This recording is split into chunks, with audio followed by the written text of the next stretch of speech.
Pozdrav svima i dobrodošli ponovo u serijal u kome ćemo pogledati nove pozicije, nadam se zanimljive kao što su bile i do sada i da ćete isto tako uživati u njima. Pa da odmah pređemo na poziciju broj 1.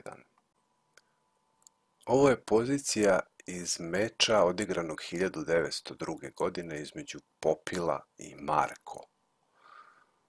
Crni je u ovom momentu predao meč. Međutim, nije video da u stvari dobija meč sa jednim izvanrednim potezom. I kao što bi stara izreka rekla, niko ne pobeđuje predavajući. Da li možete da vidite taj potez crnog kojim bi on mogao da dobije ovaj meč? To je potez lovac G1. Toliko moćan potez, dvostrukim napadom top napada damu, a dama preti mat. Crni u dobitnoj poziciji predaje meč. Pokušajte da izvučete zaključak, pa da pređemo na drugu poziciju za danas.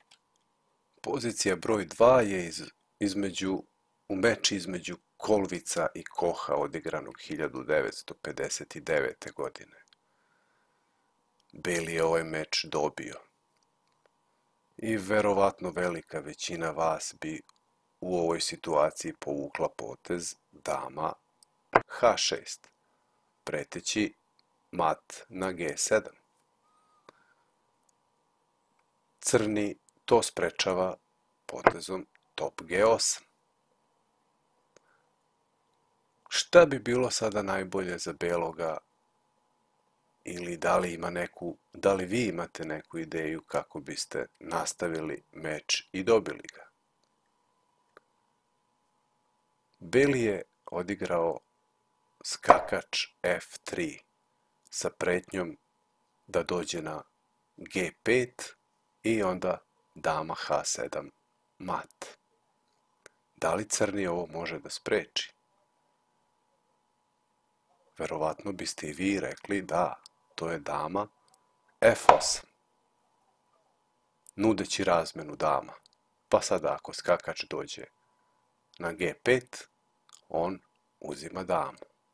Ali beli baš igra skakač G5, ostavljajući svoju damu.